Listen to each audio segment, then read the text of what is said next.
Bonjour, bienvenue aux entrevues d'inspiration. Ici Zahra Issani, coach d'orientation professionnelle et relations d'aide.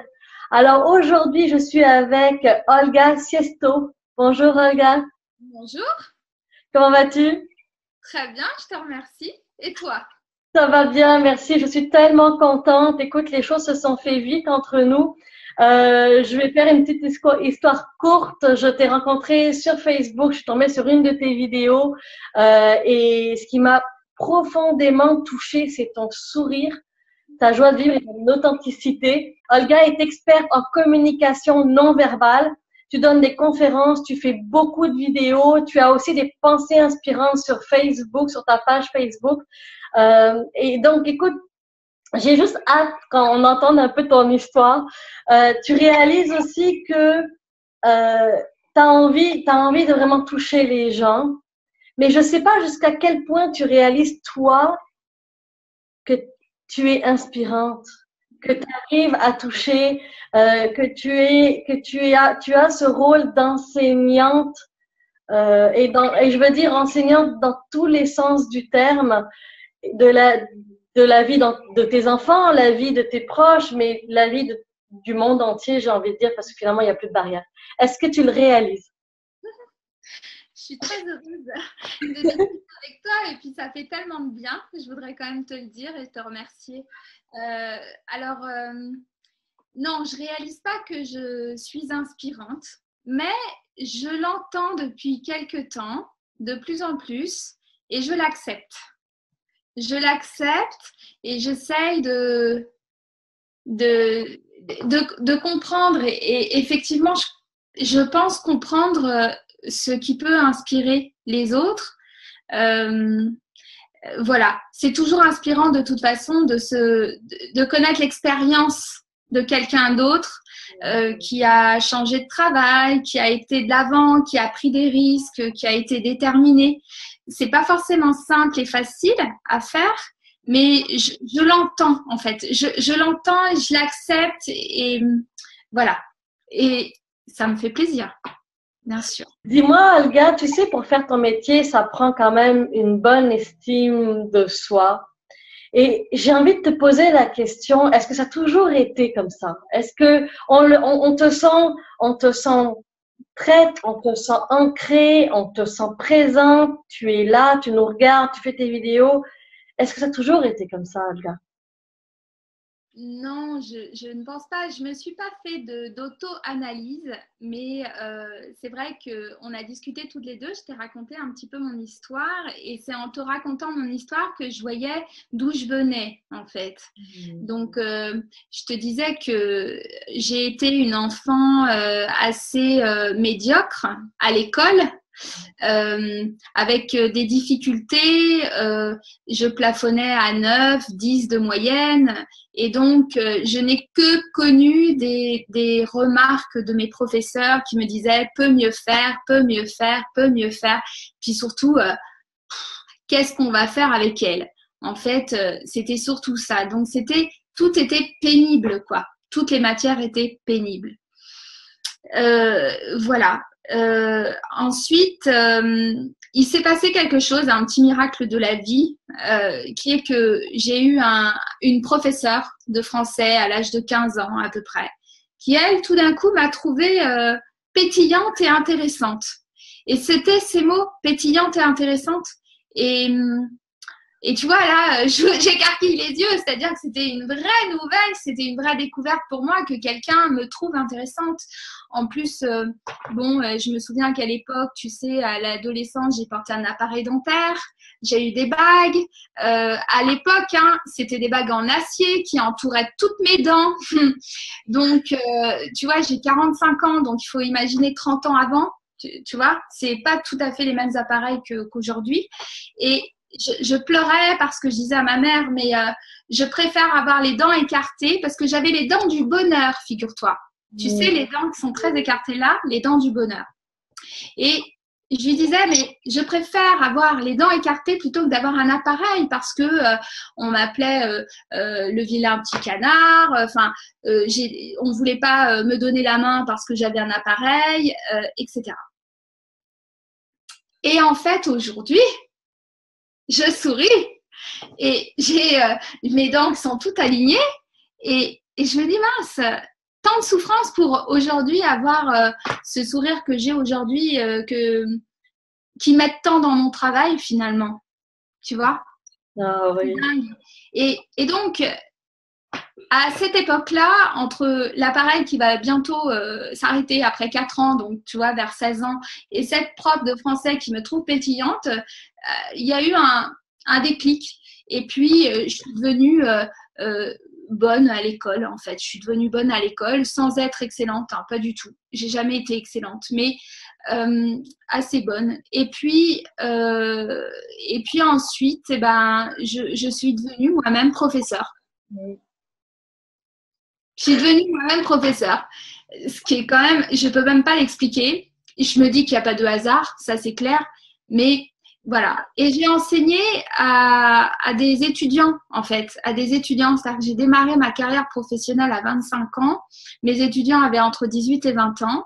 Je n'avais aucun souci d'autorité. C'était assez naturel chez moi. Pourtant, je fais qu'1,55 m. Tu vois, je suis pas grande. Mais aucun problème d'autorité, c'était plutôt les petits qui m'auraient impressionnée, mais pas les jeunes adultes.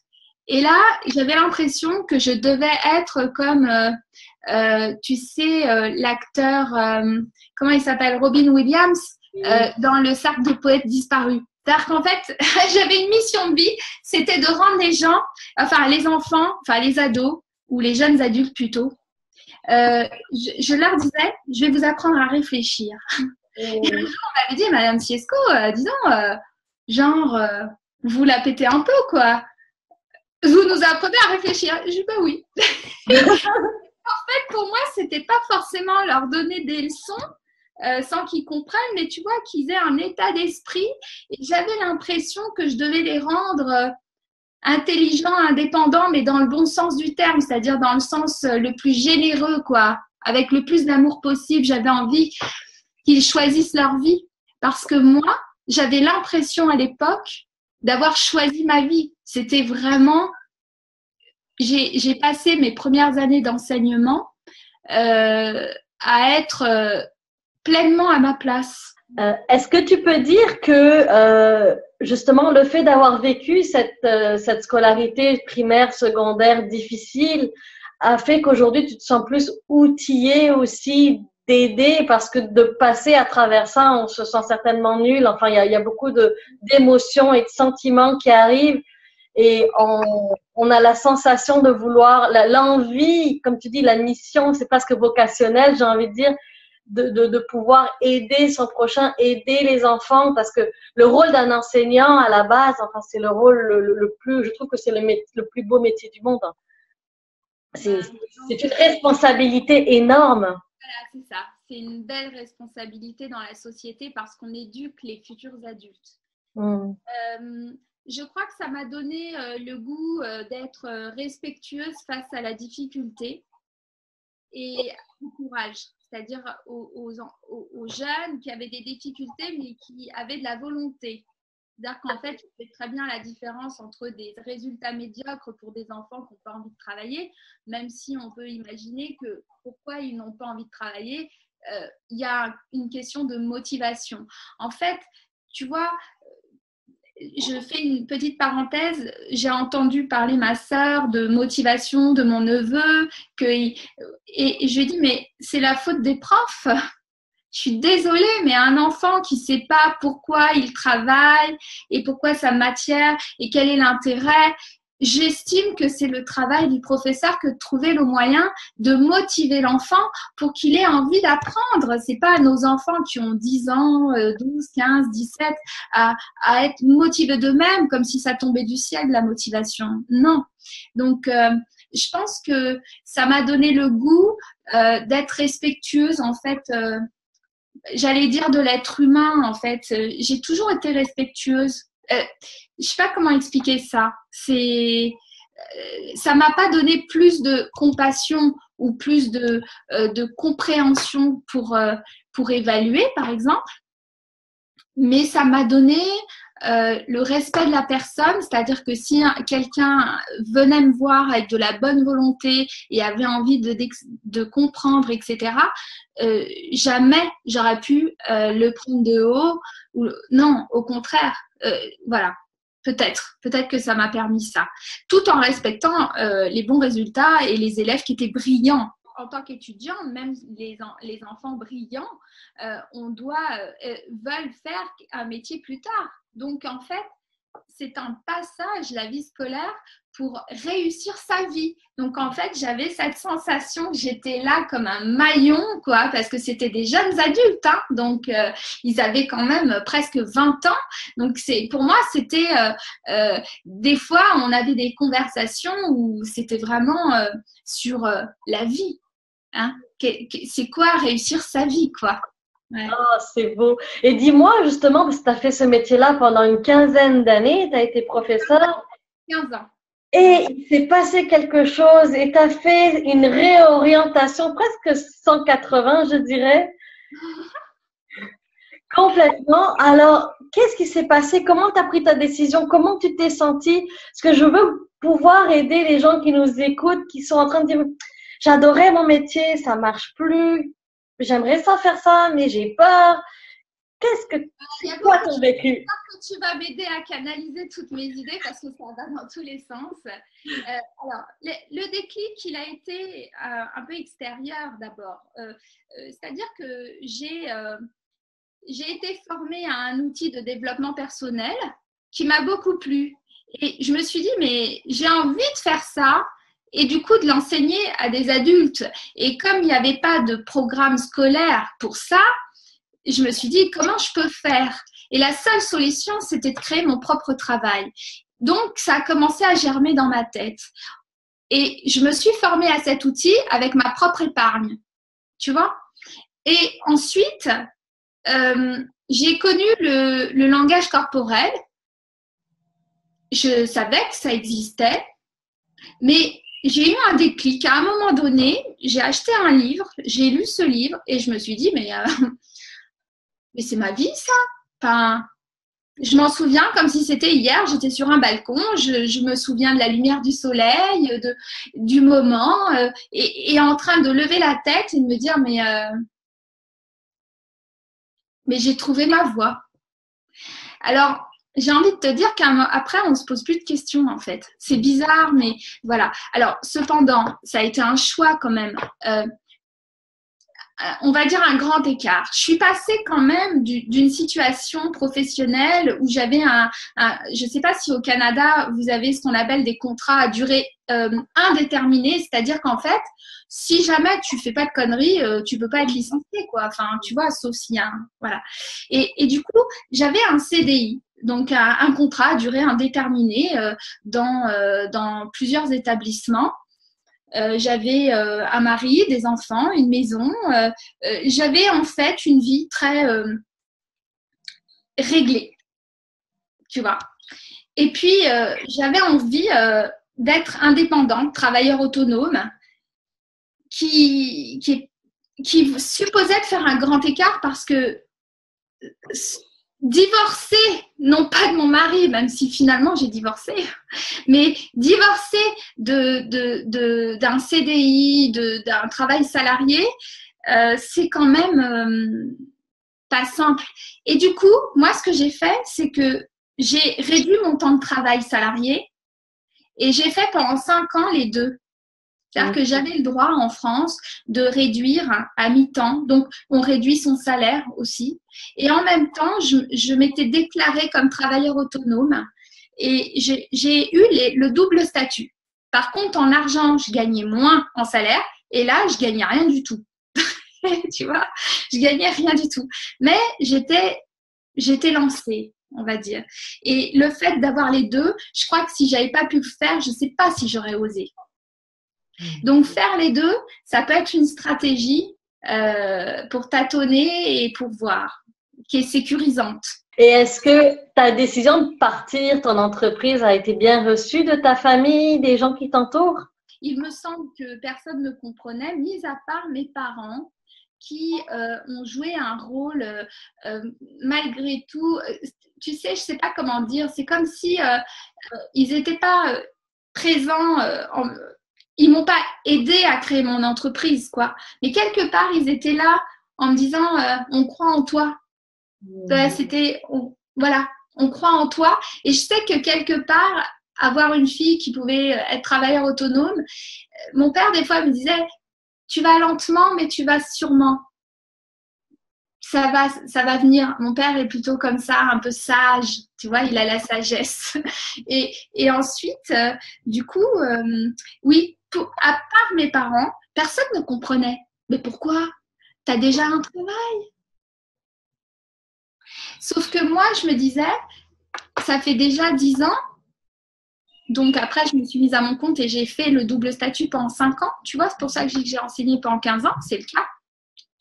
Eh bien, en fait, je me disais, oh là là, j'ai 35 ans, je vais pas faire ça jusqu'à mes 65 ans, quoi. Répéter tout le temps, c'est bien, mais et j'ai senti qu'en moi, j'avais moins la foi. Et en ayant moins la foi, j'avais moins envie. Et du coup, j'étais plus détachée. Même si les élèves, je crois, qui s'en sont pas rendus compte et qu'ils m'ont trouvé bien, même les dernières années, moi, j'avais plus envie. Tu vois, le matin, je me réveillais et ça, c'est pas bon. C'est-à-dire qu'en fait, aujourd'hui, moi, j'ai pas l'impression de travailler.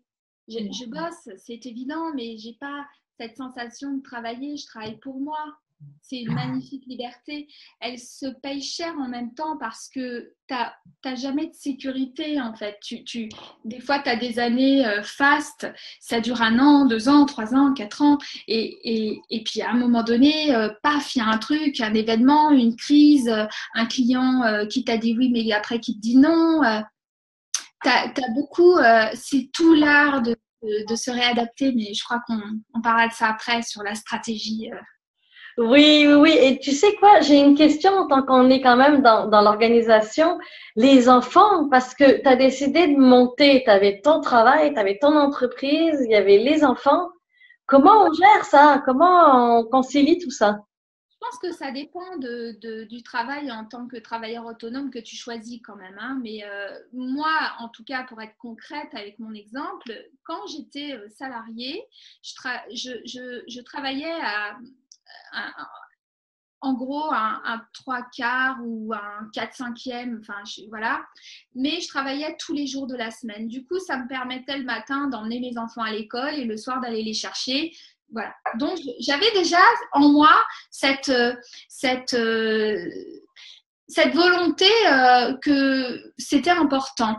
Et d'ailleurs, là, je viens de citer que ma mère, donc je lui rends hommage, bien, elle est vivante, hein, elle est là, mais bon, elle va voir la vidéo, donc je lui dis, maman, je t'aime.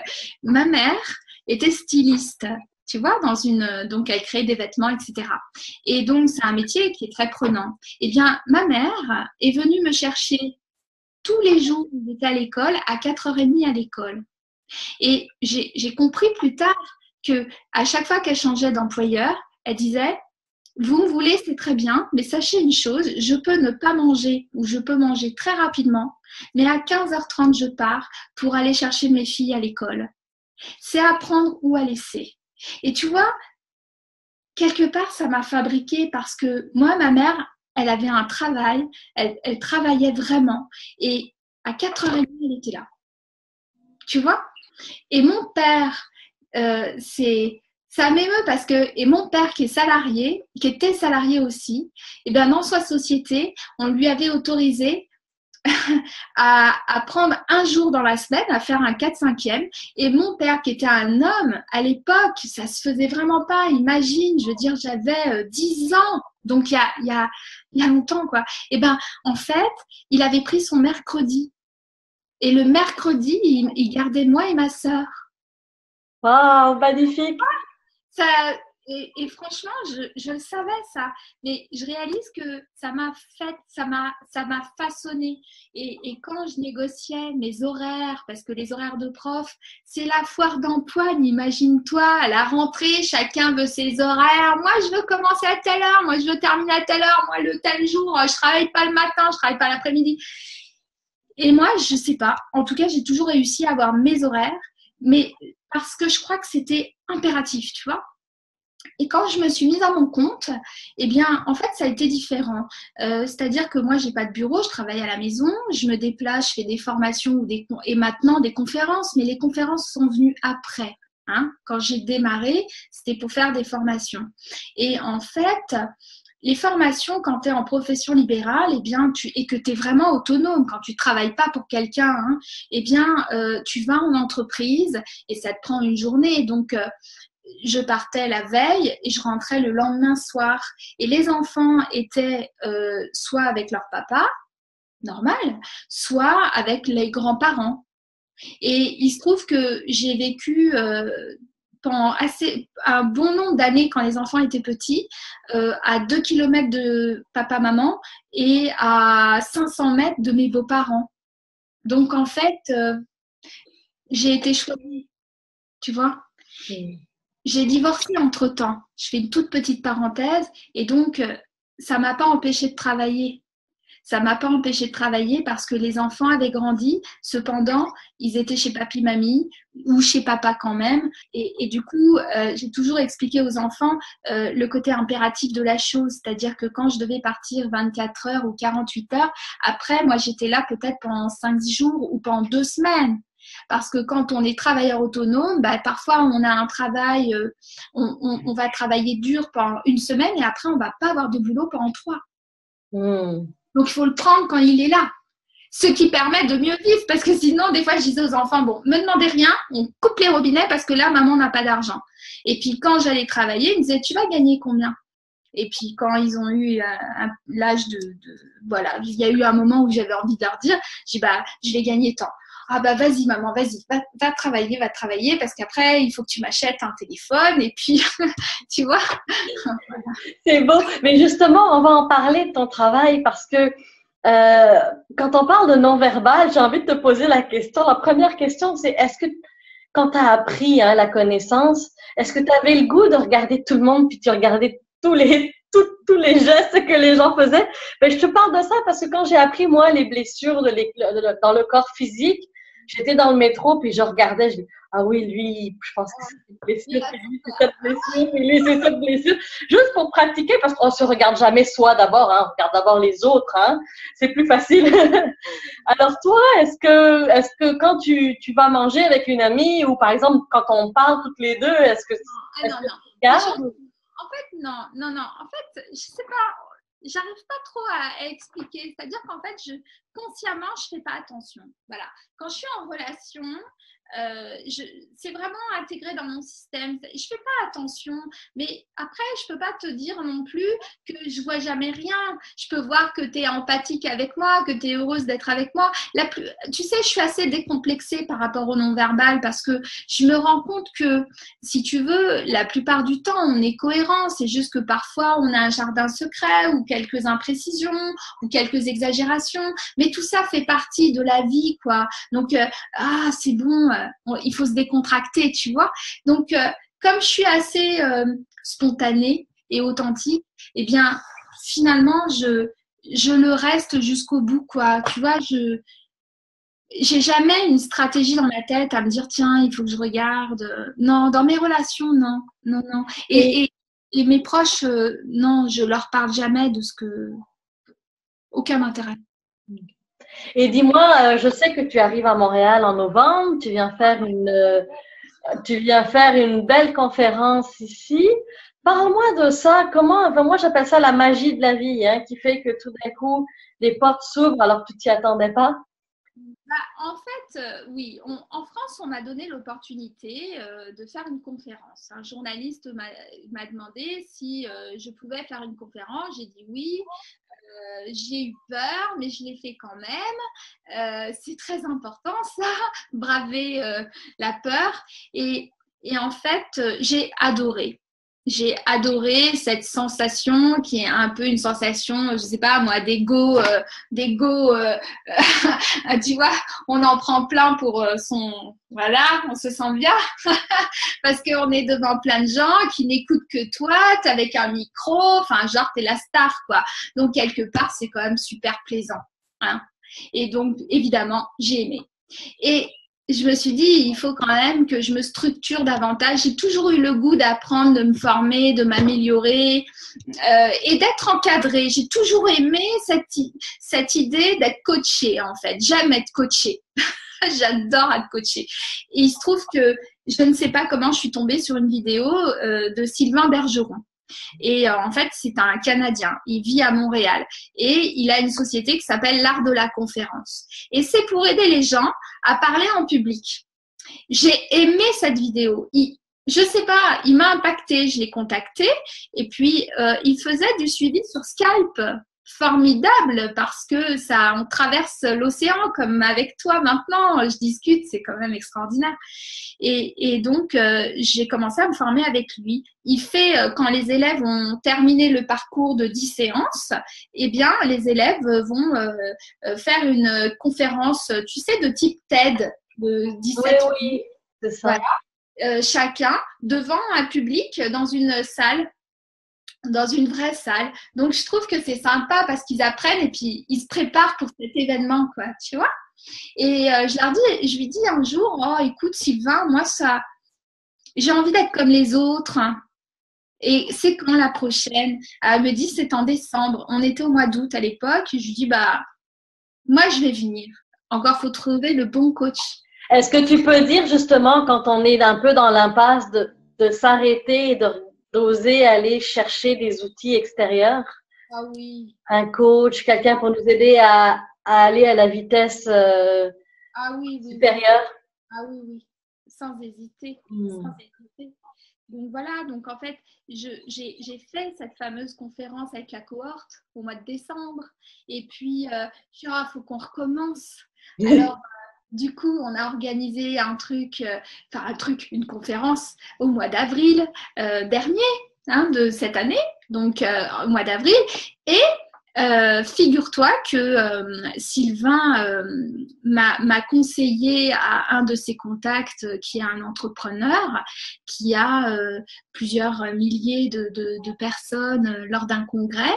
Et pour la première fois, je me vois en train de faire une conférence devant 1200 personnes à Ottawa. Pour la première fois de ma vie, je vais à Ottawa, je suis accueillie d'une manière chaleureuse, magnifique, typiquement canadienne, qui me va au cœur d'une manière, tu ne peux même pas imaginer comme ça me touche. On dirait que j'étais canadienne dans une autre vie, tellement que je vous aime, tu vois. Et en fait, j'ai vécu une communion, quoi, avec ces gens-là. Ils étaient extraordinaires, ils m'ont trouvé extraordinaire. C'était authentique, c'était sincère, c'était beau. Et j'ai vécu un moment unique et très très beau. J'ai dit, c'est pas possible, il faut que je recommence. Et donc, tu reviens au mois de novembre. Et en fait, c'est vrai que, étant donné que aucune entreprise n'a eu l'idée de me faire venir, et puis ça fait partie, tu vois, de choses que je peux conseiller. Il faut créer son propre travail, quoi. Je dis bon, advienne que pourra, c'est pas grave, je vais organiser moi-même. Donc j'ai demandé à Sylvain qui est sur place de me trouver une salle. Donc je vais louer la salle moi-même. J'ai mis quelqu'un sur l'informatique pour créer la billetterie.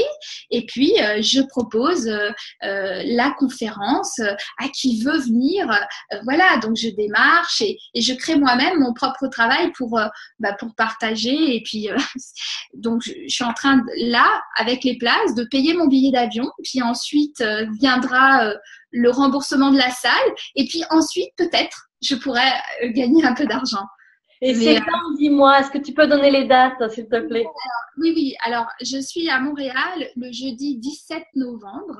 Je vais te donner le lien parce que tout est informatisé. Il y a une billetterie, tu vois, qui décompte à chaque fois le nombre bing, bing, bing qui descend.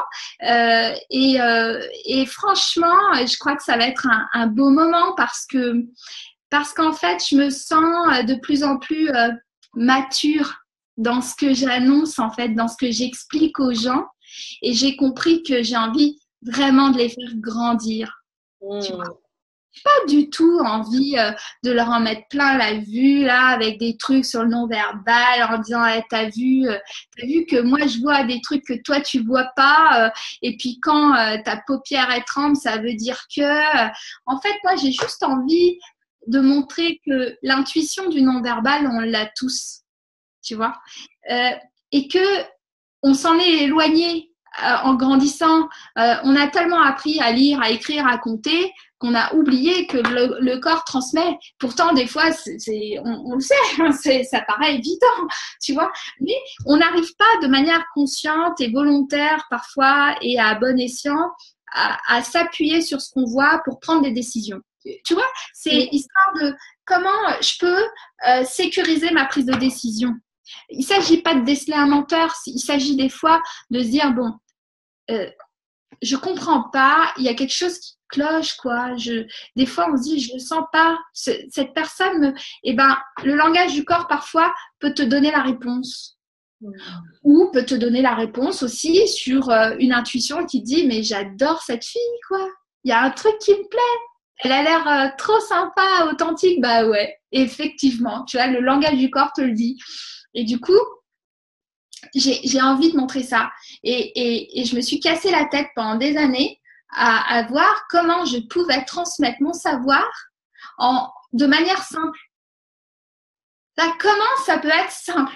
Parce que finalement, en discutant avec toi, je me rends compte d'une chose, c'est que comme j'ai pas été bonne élève, eh ben, j'aime pas les trucs où tu lis un pavé de 500 pages, quoi. Tu vois, c'est juste le truc impossible pour moi.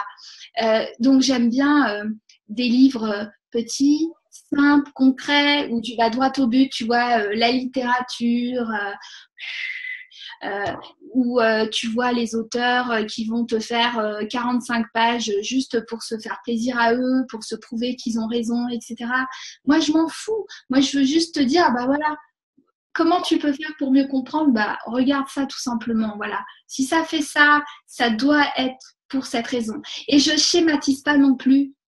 Et du coup, comme j'enlève tout ce qui est prétexte à erreur, je te donne que les trucs où tu peux pas te tromper, quoi.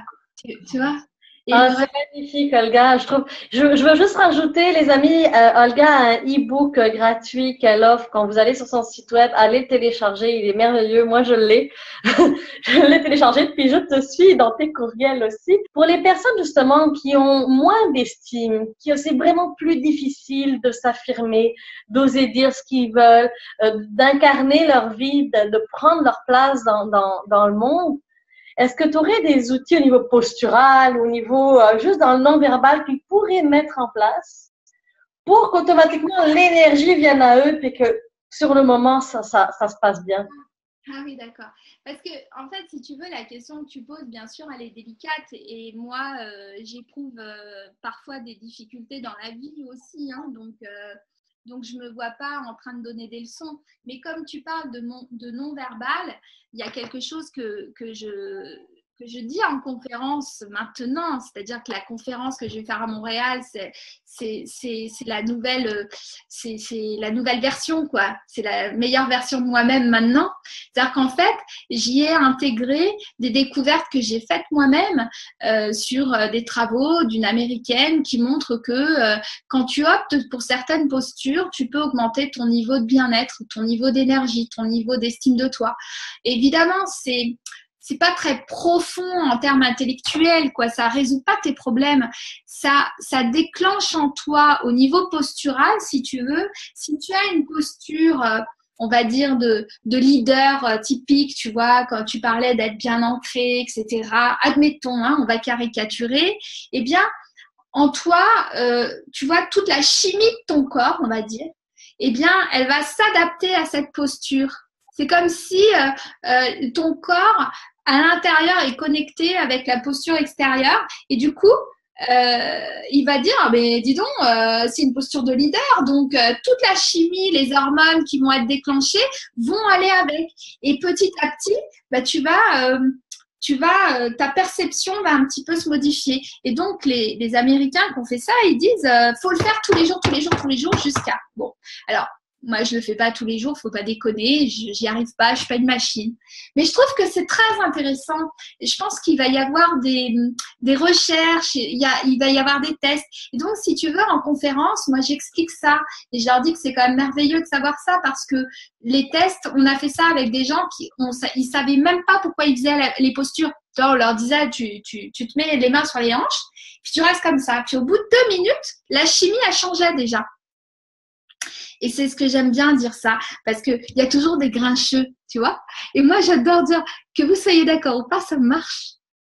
Ça, j'adore. Tu sais, ping, t'es pas d'accord, c'est pas grave, ça marche quand même. Tu vois.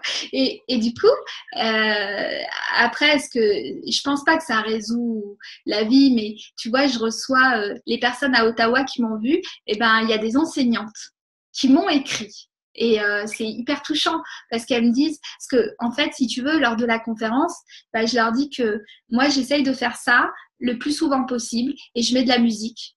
Et la musique a ce pouvoir de directement te mettre dans le move, quoi. Et je leur dis, mais trouvez votre musique, celle qui vous émeut. Et donc, je mets la musique à fond lors de la conférence et puis on se lâche tous, quoi.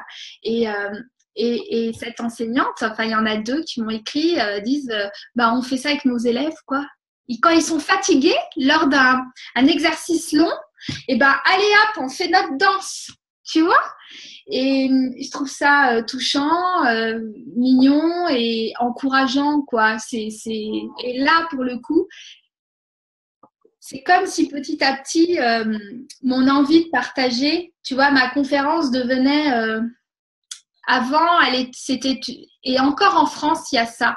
C'est une conférence d'expertise. Tu vois, je fais beaucoup là de conférences avec l'ordre des avocats, l'ordre des géomètres experts, des métiers qui se réunissent en séminaire et qui veulent un conférencier et qui ont envie de faire un truc sur le non-verbal, etc. Donc, top, franchement, très bien. Mais tu vois, il y a comme une posture d'expertise. Et moi, là, au Québec, il y a un côté, je suis experte, donc je peux vous en parler, mais… je vous donne avec générosité tout ce que, tu vois, c'est du partage en fait. C'est un partage. Merci beaucoup, Olga. Et un dernier mot, qu'est-ce que tu aurais envie de dire aux personnes justement qui ont été, qui sont actuellement à la place où toi tu étais il y a quelques années? Je veux changer de travail, je veux me réorienter, pas forcément pour devenir travailleur autonome ou avoir une entreprise, juste de dire je vais retourner aux études ou je vais changer de travail. Qu'est-ce que tu pourrais leur dire? Alors, moi, j'ai envie de pour te répondre, toujours par rapport à mon expérience, moi, je me suis toujours dit, à la fin de ta vie, est-ce que tu vas te dire que tu regrettes de ne pas avoir essayé. Et alors ça, c'est fou. Je ne sais pas d'où ça me vient. Peut-être que j'ai vu ça dans un film, tu sais, des fois, on ne sait pas. Mais j'ai pas envie de vivre ça. Et donc, en fait, je crois qu'il faut faire le point. Il faut vraiment se dire, est-ce que j'ai vraiment envie de changer ou pas? Et si j'ai envie de changer, pourquoi? Parce que tu sais, des fois… on croit qu'on a envie de changer, mais en fait, c'est peut-être un problème relationnel avec un collègue. Ou… tu vois, c'est quelle est la raison? À partir du moment où c'est… moi, j'ai changé parce que j'avais envie de vivre de ma passion et que je ne pouvais pas le faire en étant salariée. Donc, je me suis débrouillée pour le faire. Voilà, c'est aussi simple que ça. Et travailler pour moi… ça fait vraiment partie de ma mentalité. Je suis très autonome dans ma tête, tu vois. Donc, ça me paraissait assez évident. C'est-à-dire qu'en fait, j'étais entrepreneur sans le savoir avant. J'ai envie de dire à ces gens-là qu'il faut oser aussi, que essayer… c'est une bonne chose, qu'il vaut mieux avoir des regrets, tu vois, sur le fait qu'on a essayé, ça n'a pas fonctionné, plutôt que à la fin de ta vie, de te dire, je regrette, mais de ne pas avoir même pas essayé, quoi. Après, quand tu essayes, je crois qu'il faut aussi être honnête et structuré. Ça ne vient pas du jour au lendemain. Moi, j'ai mis 5 ans à gagner ma vie honnêtement avec en étant travailleur autonome. Heureusement que j'avais le double statut qui me ramenait des clopinettes, mais qui me maintenait juste comme ça, quoi, tu vois. Donc, je peux comprendre que tout le monde ne peut pas le faire, mais on peut aussi se donner les moyens. Je sais que ça peut pas se faire du jour au lendemain. Je peux pas quitter un pays, un travail. J'ai aussi un autre enfant. Il faut que je lui permette de grandir. Mais je sais justement que ça va pas arriver du jour au lendemain. Donc, je me donne les moyens. Il faut être réaliste dans les délais. C'est presque placer une pierre à la fois, mais réfléchi. À chaque fois, c'est OK, pourquoi je fais ce geste-là? Pourquoi je prends cette décision-là? Et pour t'amener dans la grande vision et le grand objectif finalement. En fait, Maxime, il était petit, il dit à ma mère, tu sais, maman, elle sourit plus. Et tu vois, ce jour-là, ça m'a marqué.